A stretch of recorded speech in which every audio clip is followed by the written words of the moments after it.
Good morning. This is Mugwort. It's 5 a.m. in Sydney. This match was played earlier this morning between myself, Mugwort, and Arjelol.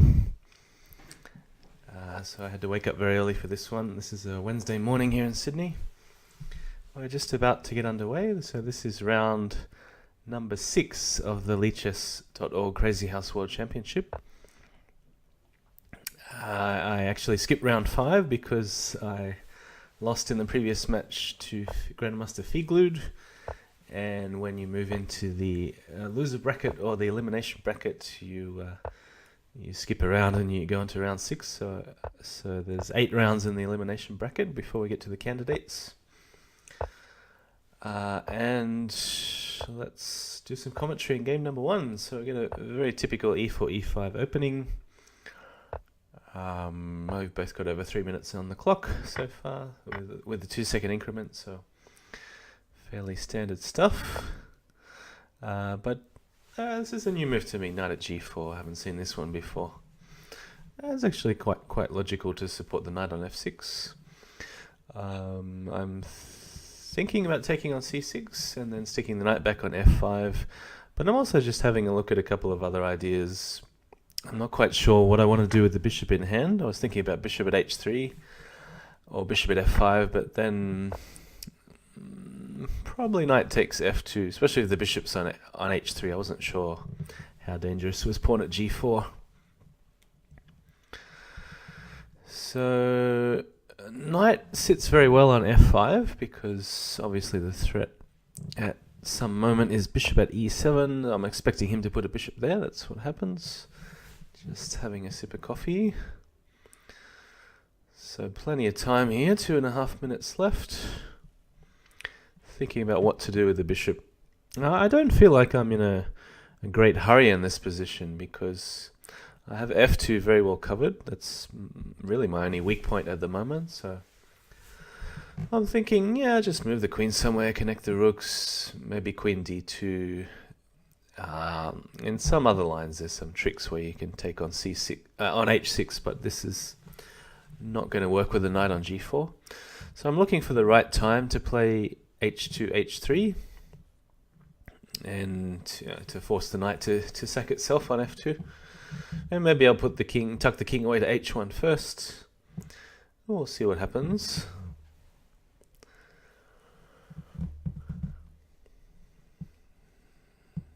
There's no obvious way for black to improve his position either, so I wasn't really sure what to expect here.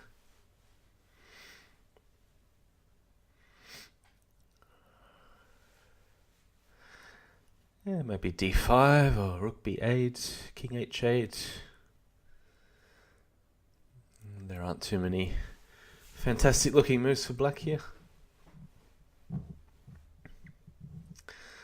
And he is taking his time. So you can see the history between us is very much in my favor, 13 games to 2. You can see that down the bottom. But his 2 wins were very recent, so that's some indication that my opponent has improved in the recent few weeks or months. Or of course, it doesn't tell you when the games were played. But yeah, he's certainly done well to survive this long in the competition and only lose 1 match. So in the elimination bracket, the loser bows out of the competition and the winner stays on. So there'll be 2 more matches after this before the candidates round robin. Alright, so as I said before, I'm not in a great hurry, so I'm just tucking the king away to h1, asking him what he's going to do, how he's going to improve his position. Again, thinking about putting the bishop on h3, but just hesitating because I really couldn't calculate properly what happens after knight f2 and pawn at g4. I couldn't decide whose favor is that is in, so then I'm thinking about reinforcing the dark squares, but it's not really necessary because the bishop could be useful. Yeah, maybe on f5 or h5 at some point because his king is on a light square. So bishop at e3, I'm not actually very happy with this move. because it doesn't seem to go very well with king h1. I mean, king h1, the purpose is to get off the diagonal of bishop on b6 to g1, but then I've just gone and swapped it off. So it's not really a very logical plan, bishop at e3. But anyway, it's certainly safe. I'm in no danger at the moment. So bishop at g6, I think it's quite a solid move, covering some important squares around the king, like f5, h5, g6. So how to break through? This is the question. I don't think he really wants to trade for the knight on f5, because then some diagonal at g6 will be quite deadly. But yeah, there's no easy way through. So I decided to weaken f6, put the bishop back on f5. Another bishop in hand, not quite sure where it's going. And this time maybe h3. But we'll see what happens. Yeah, and if he trades bishops, these pawns are creeping forward towards his king. I end up with a pawn on f5 with two bishops in hand, and he probably didn't like the look of this, so I'm not expecting bishop takes pawn, but this surprised me a little bit. Knight takes e3. I mean, I was threatening to take on g4, so I guess he had to defend it sooner or later, or do something with it. I'm not sure whether his idea was to take on b2. Rook takes b2 next. I wasn't quite sure what to expect. So, okay, well, I'll just come back and guard b2. That's no problem. I was quite comfortable here. Knight at e3. I suppose the main threat's on f5. I'm not worried about the rook, even though my hand's hovering over the rook. I'm not going to move it. So just looking to initiate some trades and to harass the black queen when it takes back. So knight at h5 I thought was the obvious move here.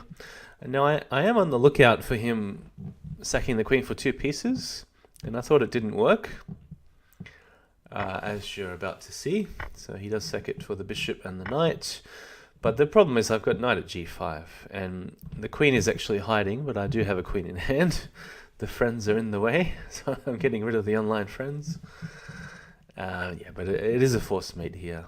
I'm just double checking my calculations. I think there's several ways to do it, but it certainly starts out knight at g5. Put the queen on h7. Don't care about the knight because the bishop is good enough to finish off. I could have probably played bishop at e7 as well, or take on h5 first. It really doesn't matter. Okay, game one is done. So sometimes my approach to these 10-game matches is if I win the first game with white, then I've got nothing to lose as black, so I might as well try a new opening in the first game, surprise him. So what do we call this? The fee-glued opening, knight d4 on move 2. He's played it against myself and Master Tan. Not very successfully, I have to say, but he did beat me on time in the first game because I had no idea what the heck was going on in the opening. And now I'm on the black side and I still don't know what to do. I mean, I'm trying to play e5, but that doesn't make a lot of sense because he's going to go knight f3 and then the queen's going to threaten checkmate on f7. So I think e6 is probably the most logical move here. So this knight is just dangling in the center on d4. I think knight ge2 is the best move for white, because if knight f3 and takes queen takes, I'm just going to drop the knight back on the board and hit the queen. And probably knight ge2 avoids some of that harassment. So knight at d4, but then queen d3. And then if bishop c5 to defend, he's probably just got knight knight at a4, knocking away the bishop. There could also be knight at h5. I didn't really trust this defense with the bishop c5 and the knight on d4. I'm not really threatening anything anyway with the knight on d4. I thought the knight on e5 made more sense, even though I haven't developed any backline pieces yet, but I can wait for the right time to trade for the bishop. Just start with knight f6. Not in any particular hurry to trade for the bishop. I want to answer knight takes and queen takes c4 with d5, d7, d5. So knight f6 does support that in some way. So yeah, now I trade for the bishop. And I really should have played knight takes e4. That's a better move order. So knight takes e4 followed by d5. And I'll regain the piece sooner or later. So this check is a bit annoying because if I block with the queen, he's got pawn at e5 and the d5 pawn is very weak. I'm not sure what other way to block. I mean, bishop e7 I also didn't like due to either pawn at h6 or pawn at e5. I think they're both good. So I ended up going with pawn at e4, but his response is very good. Bishop g5. And after bishop g5, I really didn't know what to do. I mean, I may be forced to sack a piece or just lose a pawn like what happened in the game. I mean, maybe my best move here is just bishop e7. Let him take the bishop. Bishop takes back. I've got a pawn in hand that I can put on, I don't know, h3 or f3 or something. Maybe b4 even. But yeah, my position's now very passive if I'm retreating the bishop back to f5. I'm also just giving him a free pawn on. Yeah, I didn't like bishop h5 because of knight at f4. So the e pawn is pinned. And he's just going to pick up the pawn on e4 for free. That's a very bad position now for black. And it really came about just because of that missed move order where I could have played knight takes e4 on about move 8. So yeah, it does tend to happen if you play an opening for the first time and you don't know what you're doing, then it's easy to make a mistake within the first 10 moves of the game. You can even get a lost position in the first 10 moves of the game. I wouldn't say this is completely lost, but yeah, I mean, of course there's double checkmate threats, so I really have to get rid of that knight and think about how to block the queen check. Probably the best way is moving the bishop to e6. Looks like a very strange move because he's got pawn at f5, but then I do have knight at d6. So I don't know. I don't think the queen sack really gets him anywhere. So if pawn at f5 isn't working after bishop e6, I'm threatening stuff like bishop at d5 and really pushing him back. So bishop e6 was the way to go. This is again too passive because he's going to come in with all these 3 knights in hand and maybe a pawn at e5 or pawn at g7 at the right time. And he's coming in with the first attack, and I've just got to grovel. So yeah, I don't know what the best move is here.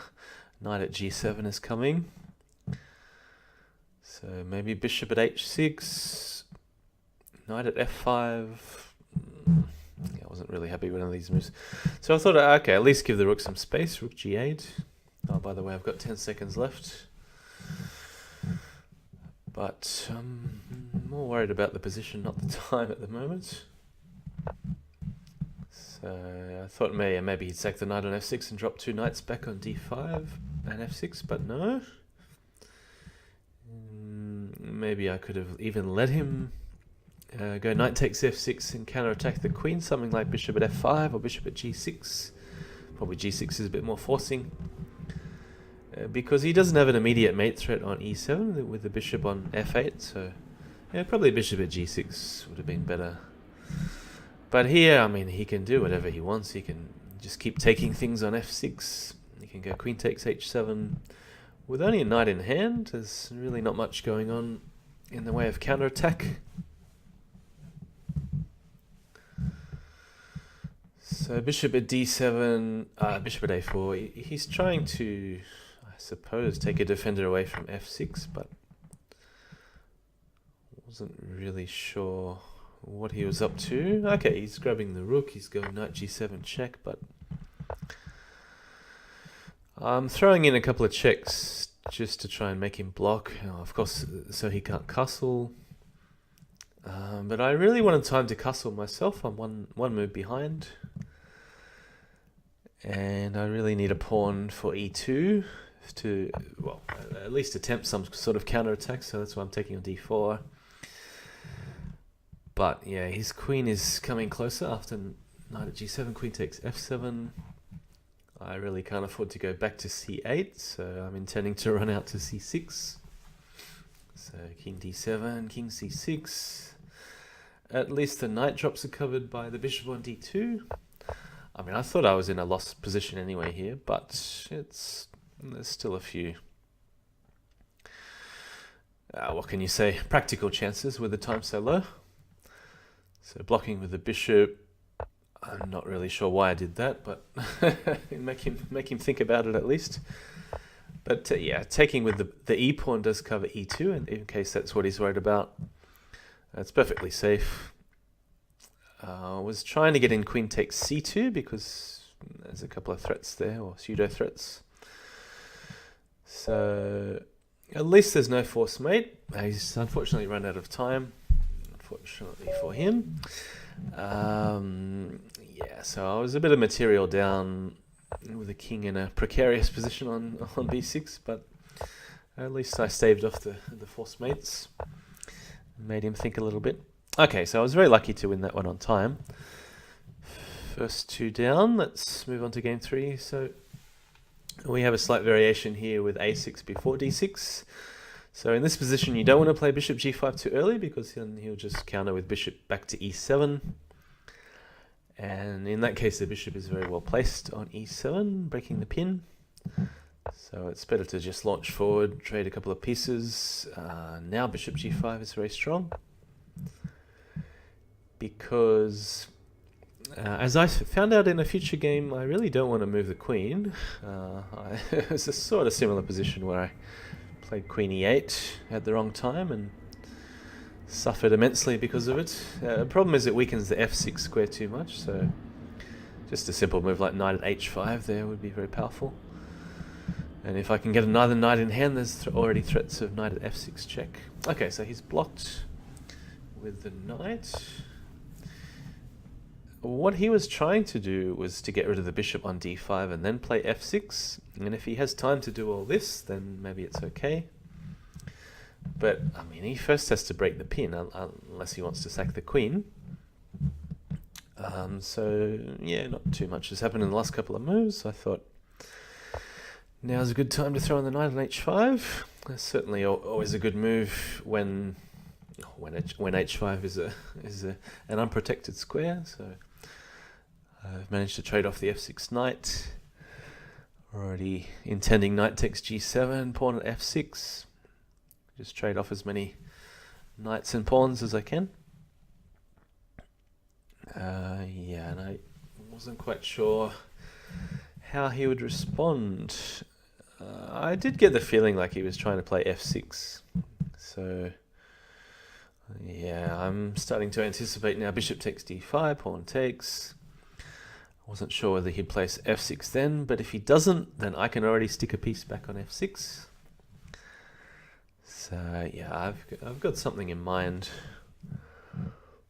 I'm also looking at ideas to break in the center with d4. It's not such a good time with the 3 pieces guarding, even though in normal chess it might be okay, but the problem is in Crazyhouse, as soon as he gets a knight in hand, I can't take back with the queen, because then knight at e2 is check and a fork.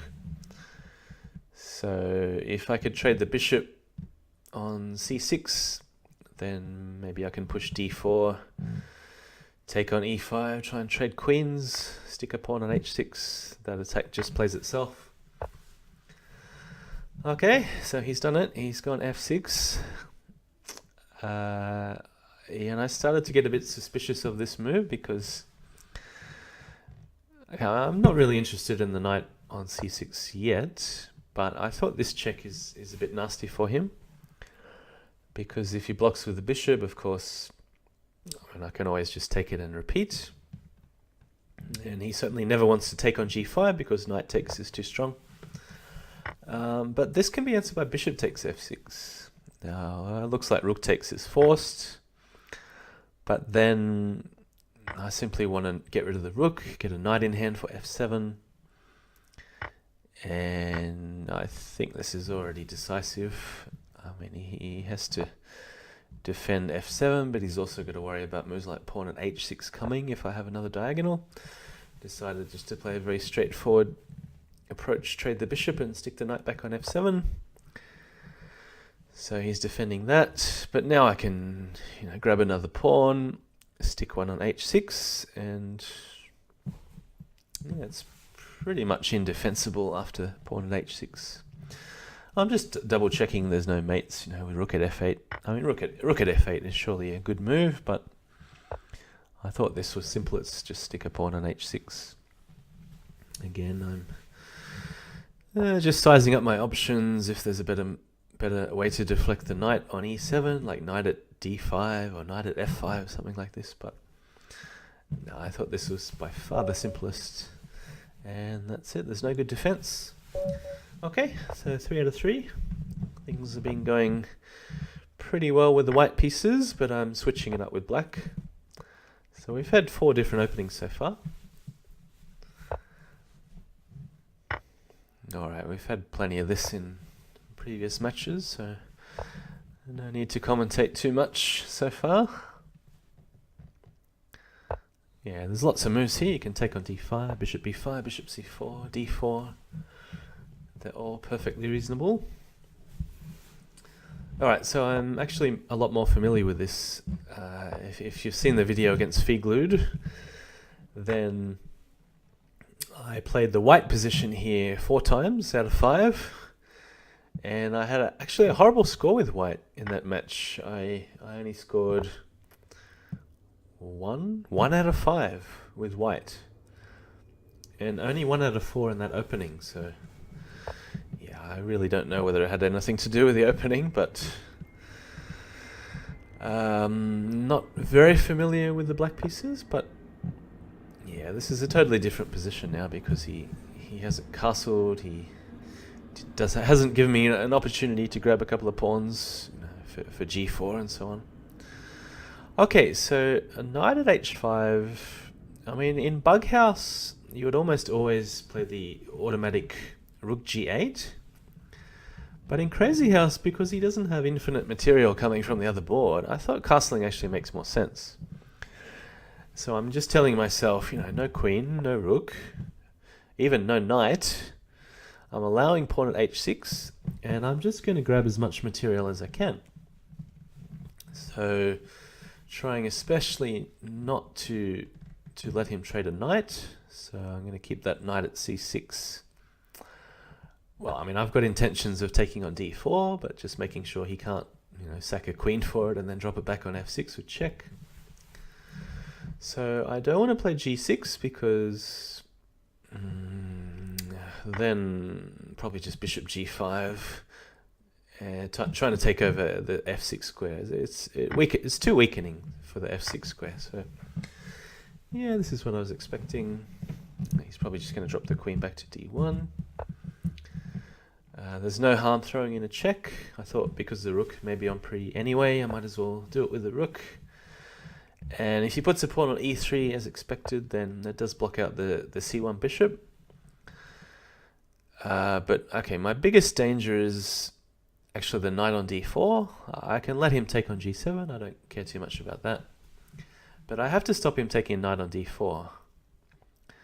And I mean, there's sharp ways to play. You can play a move like knight at h4, but then of course you have to be 100% precise because he's going to take on d4, allow the capture on g2 check, and he's already threatening mates on g7 and f6, knight at f6, and queen takes g7 threats. So I'm reinforcing the g7 and f6 squares with bishop drop on f6. I'm still pretty happy with this position, but if he takes on g7, I really need to counterattack. This is the critical moment in the game. I have to play knight at h4 and counterattack. So if I don't do that move, it's going to be too slow. And yeah, I kind of forgot about the rook hanging on e8. How devastating it was if I let him have a couple of moves.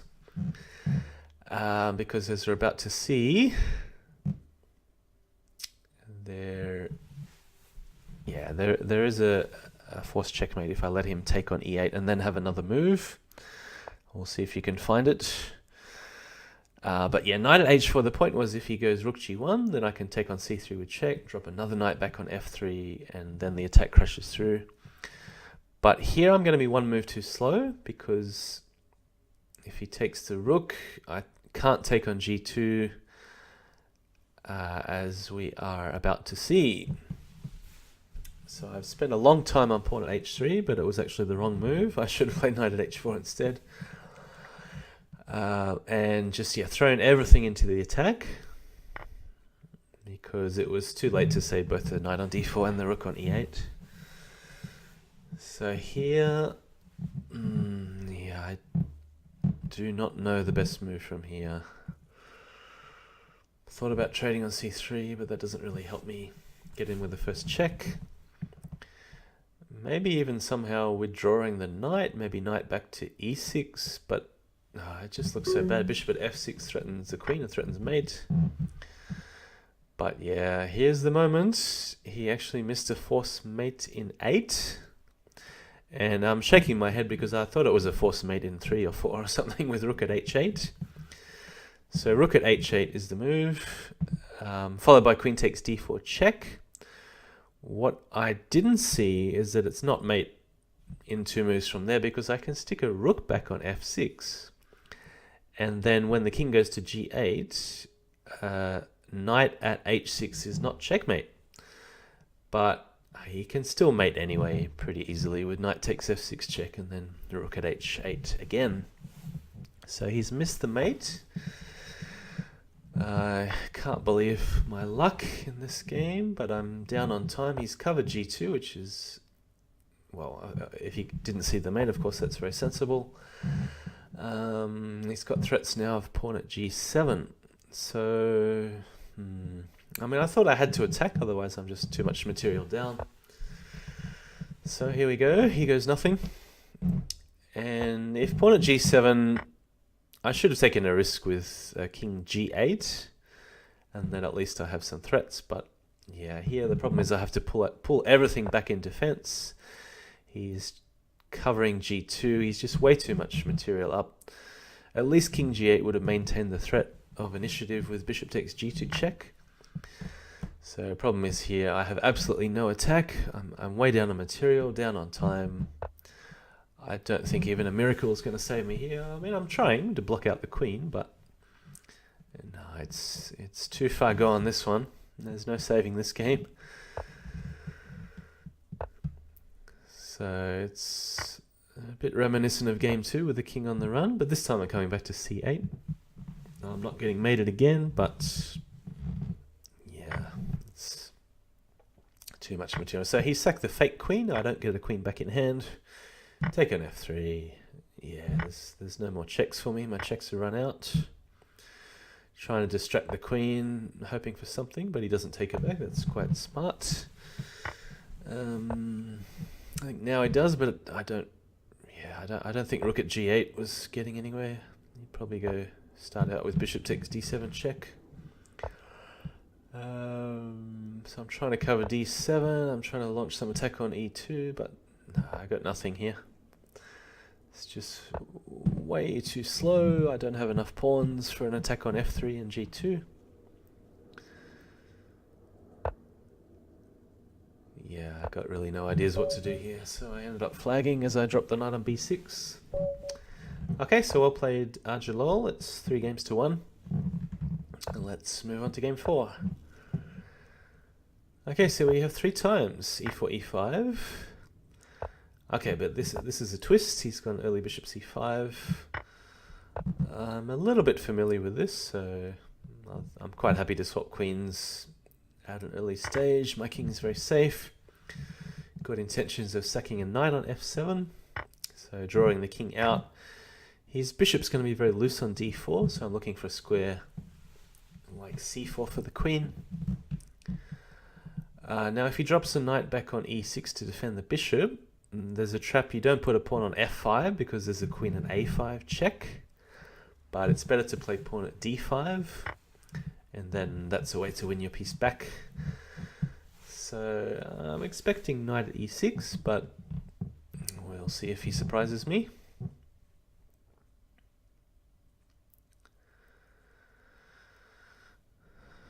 It's going to be equal material, but because his king's drawn out to f7, and my bishop's reasonably well placed to cover the king on e2, my other bishop is open.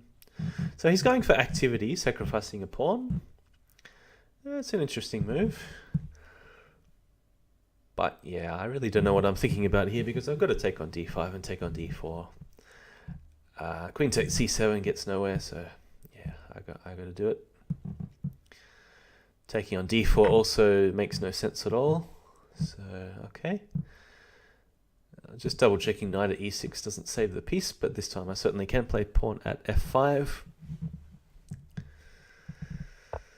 So yeah, expecting bishop e6, go for activity. So where's the target? Knight c6. All right, that's a good move. I thought I might as well grab another pawn though, since he's allowing me to take on c7. And in that case, I'll be 2 pawns up. But really only developed the queen, and his pieces are starting to come to life. So my biggest weaknesses at the moment are c2 and g2. So I've got to watch out for a knight landing on d4. And I don't want to waste the bishop because I will probably need the move bishop at d3 as a defense. Maybe even bishop at d1 if I'm desperate. And of course there's the other offer of the pawn on b7, but I thought that was just a bit too much while I'm so underdeveloped. So yeah, there's a big choice here. I'm taking my time. If I want to use one of the 4 pawns in hand, there's pawn at g5, pawn at h6, pawn at e5, pawn at b5. Okay, b5 I don't like because it just simply entices his knight forwards to a better square. Maybe even castles, pawn at h3. Yeah, I could probably defend against the attack, but not something I would want to volunteer myself into. So I'm going with pawn at g5. Really not sure what is the best move here. I thought briefly about bishop at g5, but that doesn't make any sense because it doesn't really make a threat. So, alright, threatening to win some material at least. So I was expecting knight at h4 and knight at d4. This is why I'm keeping the bishop in hand for d3. Okay, so of course again he's given me the option to take on b7, but I'm just going to come back and cover my third rank, queen g3. Not that the third rank really needs covering, but more to cover against knight at h4 and threats on g2. Could potentially have queen f3 check if there's a good follow-up. But I'd only want to do that if he doesn't have knight at d4 after that. But I thought the queen is reasonably safe on g3.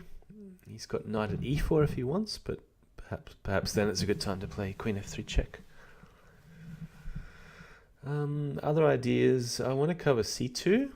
So I'm looking at either bishop at d3 or bishop at b3. Probably bishop at d3 is a little bit better because it hits the pawn on h7, which is now undefended.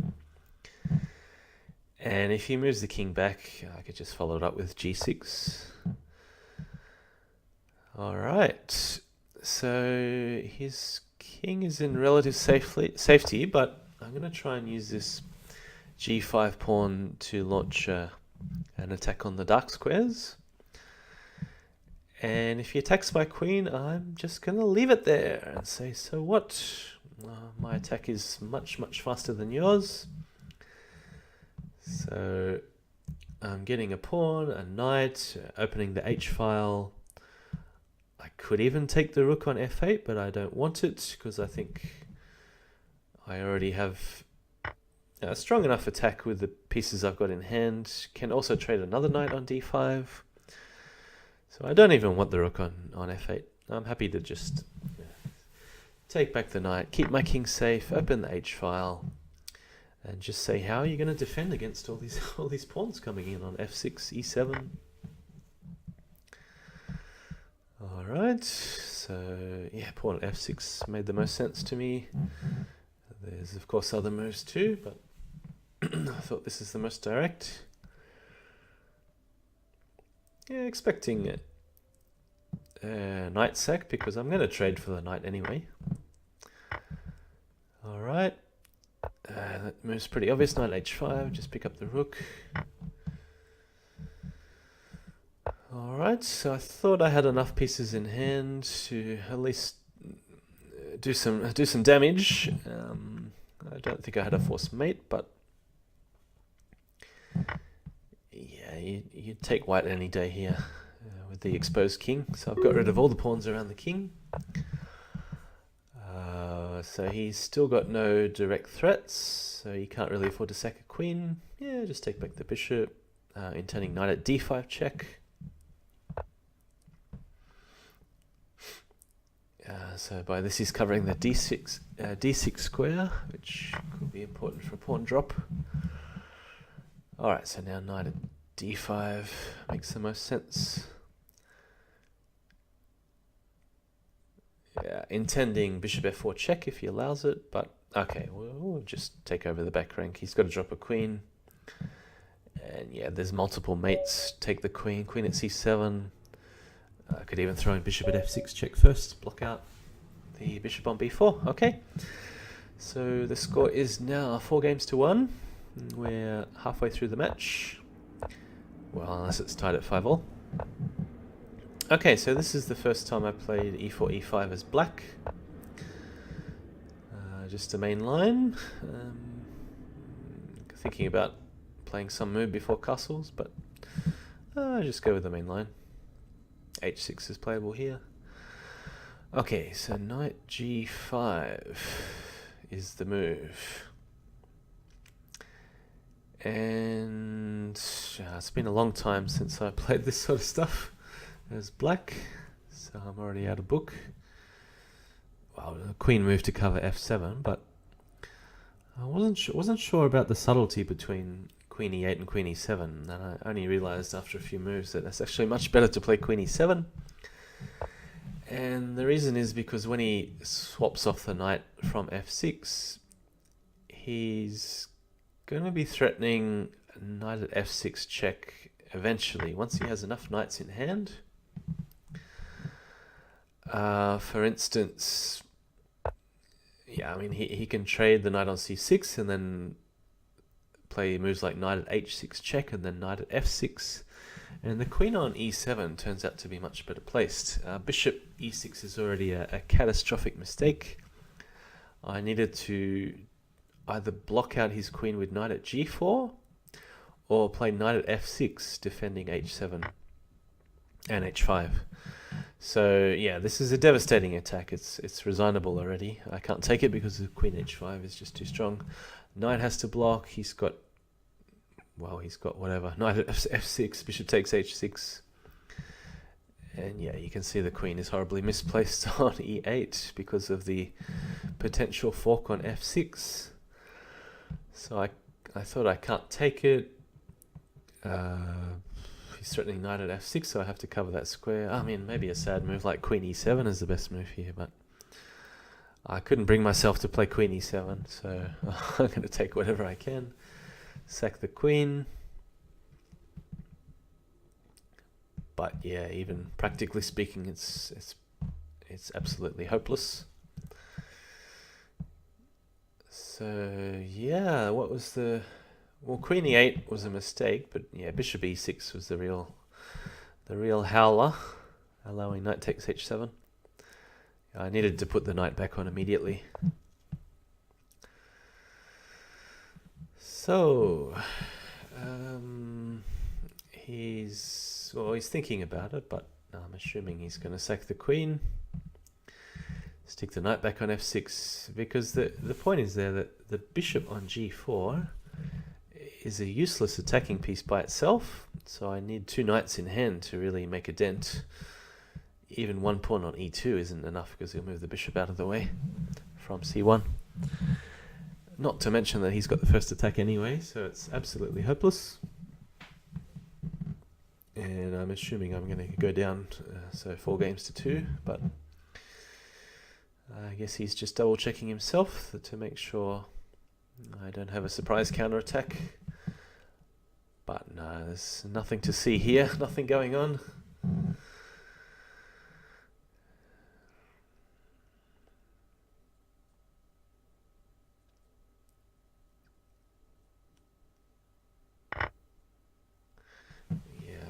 I can keep fighting, but it's already like a dwarf against a giant.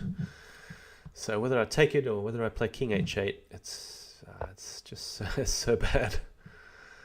So yeah, I actually missed knight takes rook. It's a very nice move. Knight takes f8 instead, because that already sets up 2 checkmate threats on g8 and f8. Sorry, g8 and h7. And if I take the knight on f6, well, we'll see the amazing finish. There's 2 ways to do it, at least, but yeah, he found the most clinical finish here. And yeah, bishop f2 gets nowhere, so I mean, it might be useful to get a pawn in hand for h7, but the problem is he's also got the rook at g8 threat, so yeah. Alright, so very nice finish from my opponent. Rook at h7 I was expecting, which does lead to a forced mate after bishop takes f7 check. But yeah, the killer move, knight at g6. Wow, so it doesn't matter whether I play king g7, king g8, or take it. He's got mate in at most 2 moves. So yeah, pawn at h6 in that case. If I go there, there's rook at h8 first. And if I take it, there's an immediate rook at h7 or rook at g8. Okay, so we'll play it again. 4 games to 2. Alright, let's see what he's got prepared for game number 7. Maybe a different opening. e4, e6. Alright. I had a feeling like he's played this in one of our previous, what was it, 15 games before this match, but I couldn't quite be sure. So, okay. It's not many people that play this way. So I'm delaying d4, giving him some options to put a pawn on d4, to push d4. There's so many moves for black here. It's very hard to make an exhaustive analysis of this position. Bishop d6, bishop e7, bishop b4, knight d7, knight c6, bishop e6. So many moves. Alright, here we go. So when I say this move, I'd like to bring the bishop out from f1 and just leave the knight hanging on c3. Just a question whether to put it on b5 or c4, but we'll go the most direct attacking option. You'll drop a pawn on e6, I'm assuming. And I mean, bringing the knight back to e2 is surely okay. It's not a terrible move, but yeah, in this sort of position, you always hope your opponent's going to take on c3, but no luck for me today. So yeah, I think a more sensible move is bishop d6, like what happened. Okay, so there's really 2 options: to sack on f7 or to just come back to f3.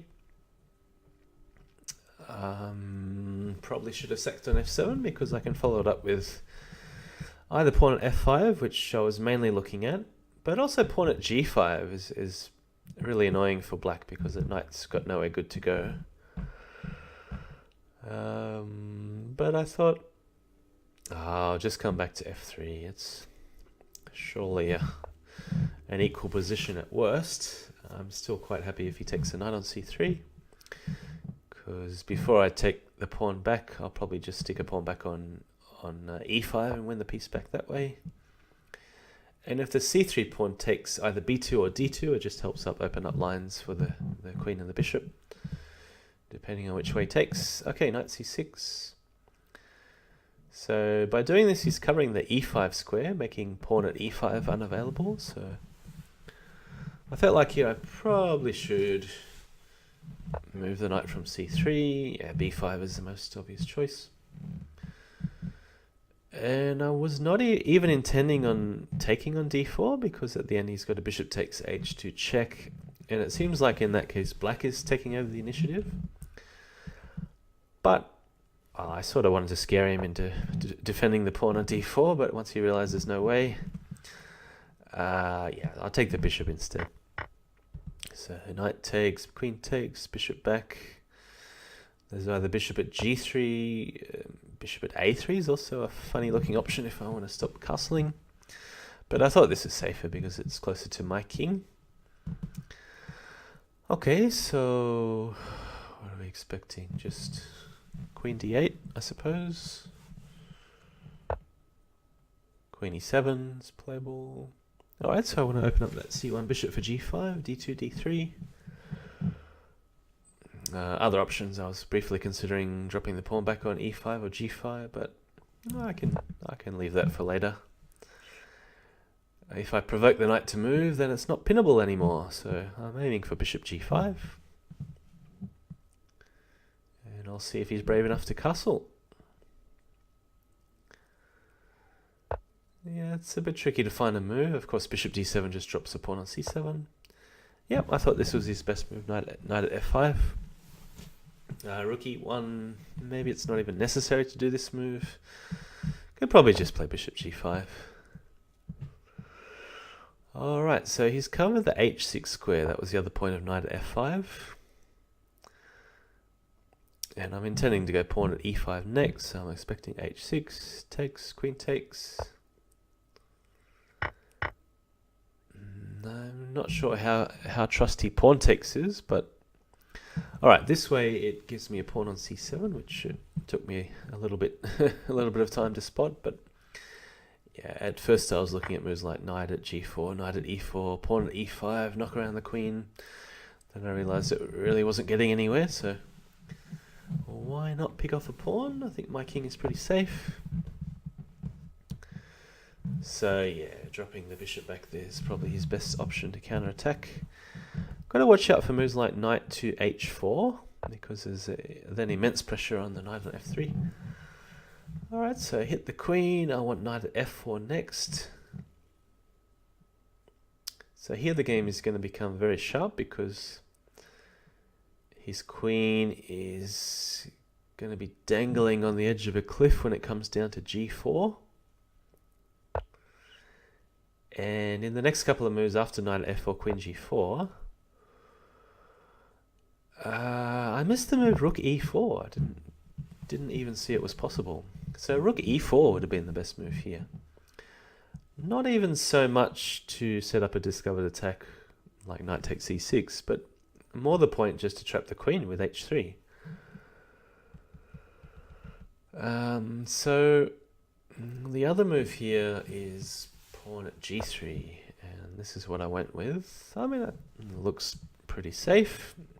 My king is protected by 2 knights and 4 pawns. What could possibly go wrong? I can choose the right time to play knight takes bishop on h5. But yeah, he's starting to develop this sneaky attack with the bishop, yeah, moving past the knight, or the knight moving out of the way, and then bishop takes f3. So I don't know about this bishop d6 move. Maybe it's a bit slow.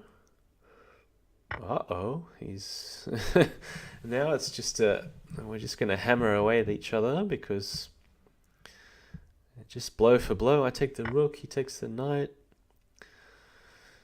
Yeah, this is actually a crazy position. It's really hard to analyze this. I mean, the obvious move is pawn takes bishop, but actually bishop takes g7 was apparently the best move. I had no idea at the time. And now I thought, okay, I've got to cover the king a bit because he's going to swap queens. I should play bishop at g2. But yeah, the best move here, as I found out after the game, is bishop takes e6. It's hard to explain, but you have to check it out for yourself. Because here it's really all about getting the first attack and the initiative. And bishop at g2 actually allowed a more favorable queen sack for him in queen takes f2 check, and that was actually the move I was most afraid of. Even queen takes g2 check would have been better. But yeah, he's missed a mate on h7. Very unlucky for him, but he had two better ways to do the queen trade, because of course his bishop on h5 was hiding behind his queen on f3. So if he played either queen takes f2 or queen takes g2, I was in serious trouble, because it took me 2 moves to even make a threat on his king and set up some sort of checking sequence. But he could get in faster with moves like pawn at e3 check or knight at g4 if the king's on f2. So yeah, so he's missed a mate in 1, but yeah, okay, the final position was winning for white anyway. But yeah, he missed some big chances in that game. So I was a little bit lucky to get away with that. Okay, but the score is 5-2. I just need one more to seal the match. And we're repeating the same line. I'm talking to myself because did I lose the last game? I think I did lose the last game we played this line. I can't believe it, because I think this is much better for black. And I thought that during the time, and I certainly think it after I checked the games. So knight at h4 again is the sharpest move, but this time I thought, yeah, I mean, I thought during the game it's too risky to play knight at h4 and allow queen takes d4. So in Bughouse, it's just minus knight and minus rook. So I'm just going to bring the knight back to c6 and say, how are you going to get me? Come and get me. So he doesn't have a light square bishop. This is his main problem, that he can't just easily exchange a knight. If it was Bughouse and I play knight c6, he'd drop a bishop on b5 and he's winning a knight or a rook for himself. Okay, that doesn't make sense, but you know what I mean. If the Crazyhouse rules also applied to Bughouse and you could give pieces to yourself. Alright, so knight c6. I mean, I pretty much decided to play this move anyway. I really shouldn't be spending a minute doing this. Yeah, so knight g7 is just too slow. Pawn g7, I've got bishop at g4, and this is what I was aiming for. And I'm just going to have such an overwhelming material advantage, unlike the previous game. And yeah, he's just got no active pieces. He's losing the queen or the knight. Bishop in hand does nothing. Yeah, so I thought this would be the match right here. Because there's just no reasonable option for white. Sometimes happens if you're a bit too aggressive in the opening. If you put everything into this pawn at h6 attack and you lose a couple of pieces, then I mean, of course pieces are really double. So if I end up taking the knight for free, I'm actually 4 minor pieces ahead. I've got 6 versus 2. So with 0 active pieces, of course, you know, this has got to be just completely winning for black. No counterplay.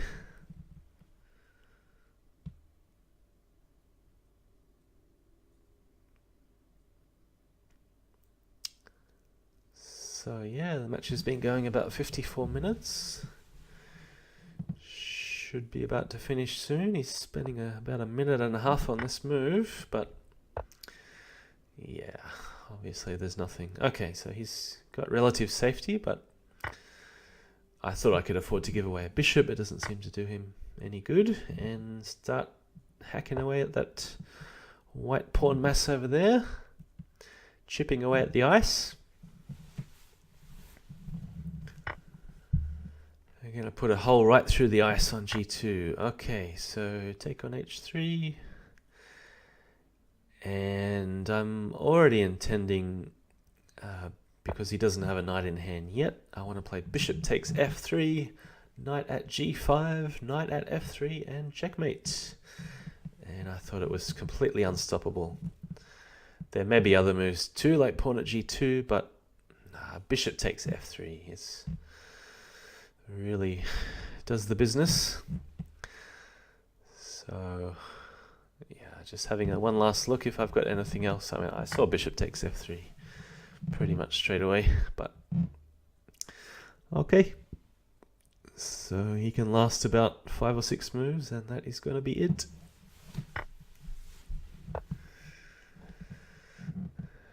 Alright, so he's got to give the queen, put the bishop back on e2, for instance, but yeah, already intending to deflect him away with knight at e2 check, drop a pawn on g2, and yada yada.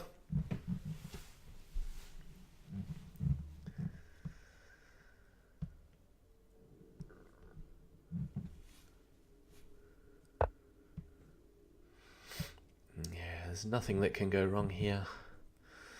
Not even in the worst scenario. Okay, well, what if the mouse ran out of batteries? Did I think about that one? I've got a cordless mouse. And sometimes the left button gets completely stuck. So that's one thing that can go wrong, potentially.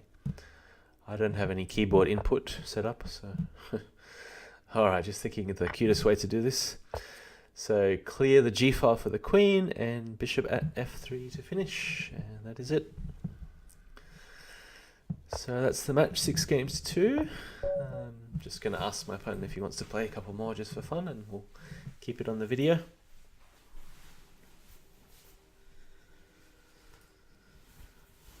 So that means arjelol is knocked out of the elimination bracket. And I move on to play either Penguin GIM or Arca 50, both Grandmasters. And I'm really looking forward to that one.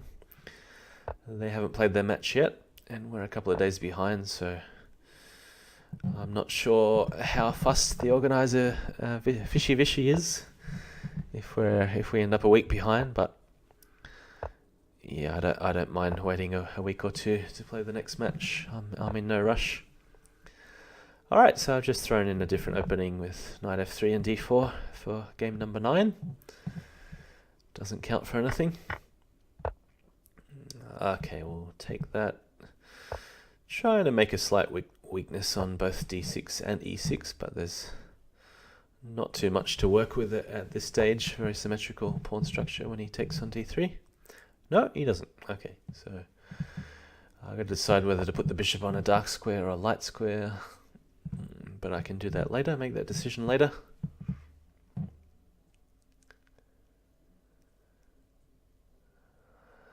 So yeah, just pointing towards knight to h4, which is a typical plan when the opponent's gone pawn to f6, because of course the knight doesn't have anywhere else good to go.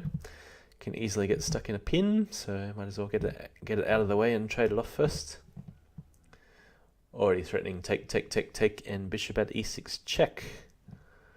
So he's got to cover squares f5 and e6, or maybe f7.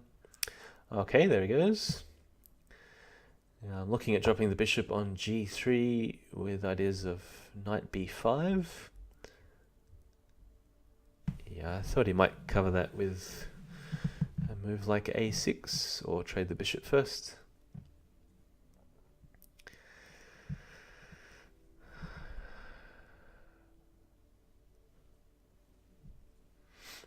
But after a6, it's actually a good time if you want to pause the video and see if you could find the best move for white. It's actually a very good time here before I make the move to pause the video if you want to challenge yourself.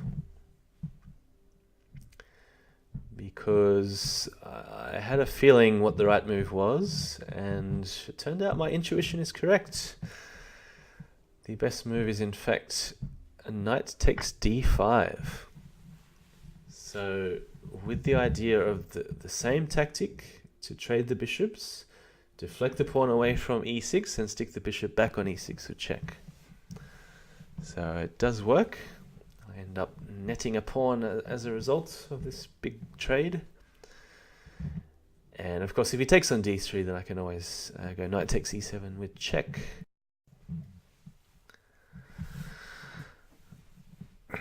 So here we go. Trades are about to begin. I guess he's just deciding which way he's going to do it.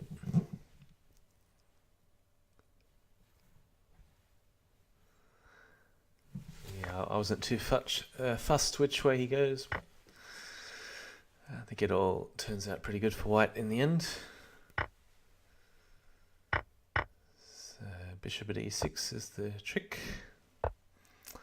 And now a decision whether to take on f5 or take f7 and then stick the bishop back if rook takes. If king takes, then no, there's a few options. Maybe c4 and then d5 to follow up. I decided to just take the pawn. Okay, so there's a bit of a weakness on e6.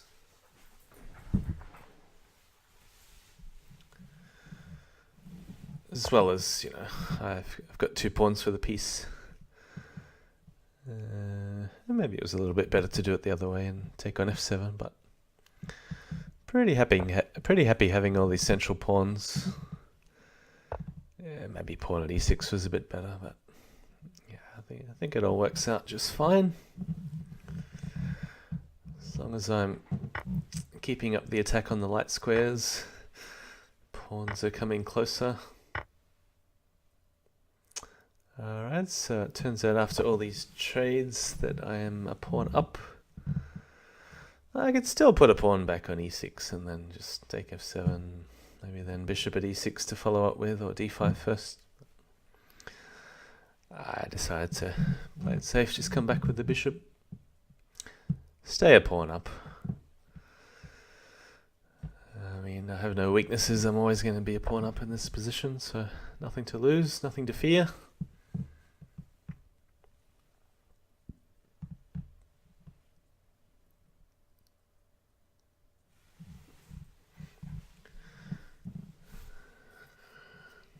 Expecting him to either push f5 or find some other way to reinforce the light squares.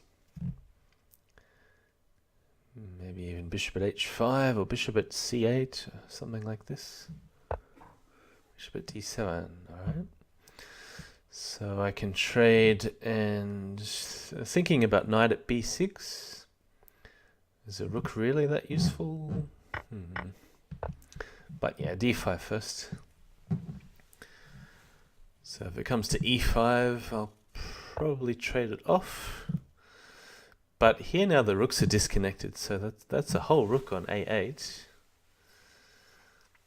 Now arjelol has to counterattack here. It looks like queen b5 is the only way, followed by bishop at e2, but I think I can afford to just leave that bishop to take whatever it wishes, and I'm going to end up material ahead after knight takes rook. I've got pawn at e7 to follow up with.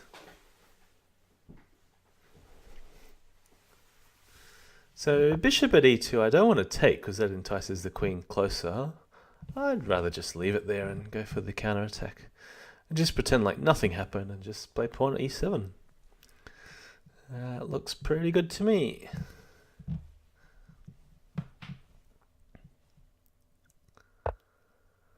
So I've only got that little pawn anywhere near his king, but suddenly it's enough to launch a vicious counterattack. I'm just briefly considering rook at h8, then I can promote with check, but in that case he's got a lot of defenders around his king, but it's better to do it this way. So the bishop comes in. There's weapons coming in from all directions here, rook in the corner. There's maybe bishop takes pawn check, but going for maximum pieces in hand, I decided to try and trade queens. And because he only has one knight, there's no possible danger to my king. So I'm intending just to trade queens and then either bishop takes pawn check or knight at d7 check. So he's avoided the queen trade, but There's too many good moves. There's knight c7. There's maybe trade rooks first. They all look pretty good. So stick the rook back. Knight b6 check. Got rook takes knight as well. Yeah, it's too much. And once I get rid of the queen, he's got no pieces anywhere near my king. So that's it. He resigns. And we have 1 game to go. So 7 games to 2. Alright, what haven't I tried yet? I haven't tried this bishop e7 trusty old system.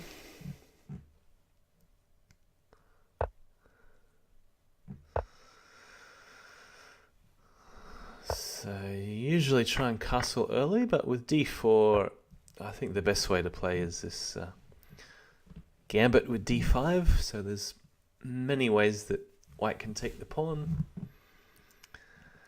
And they all end up, well, very different, but certainly black has some practical chances at the very least in all the variations. So he's gone for the knight trade first, then pawn takes d5. So I'm going the most direct approach, pawn h3. There's also other moves, knight at e5, maybe knight at h4. Oh yeah, so I wasn't sure whether he'd go for a counter-attack like pawn at e6, or he can try and defend with rook g1.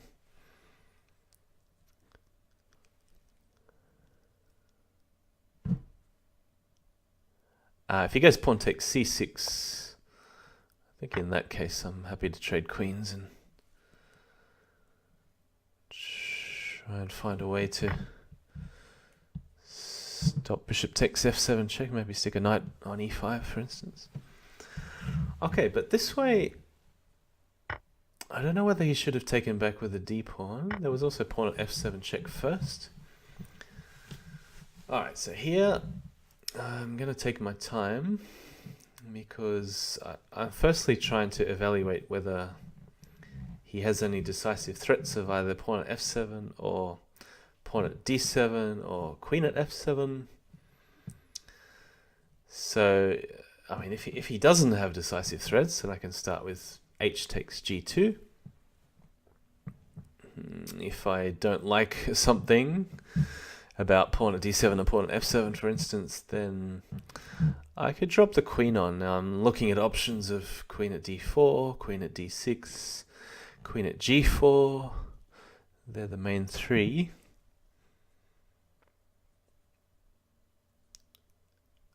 So the advantage of queen at d4, it hits the bishop.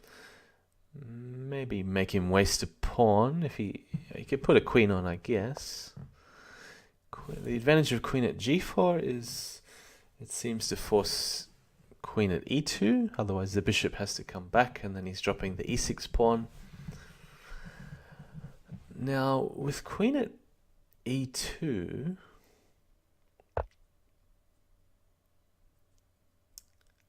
and by the way, I'm still undecided whether there was a decisive threat, and I'm still not sure. I was actually a little bit worried about the queen sack, queen at f7 and queen takes e7 and knight at f7 check. Maybe that was indeed mate. Anyway, we've moved on. So, yeah, the way he's done it, maybe he's just completely forgotten about this check with queen takes d7. So he's won the bishop, but he's actually dropping way too much material. And not to mention the incredibly weak square on f3.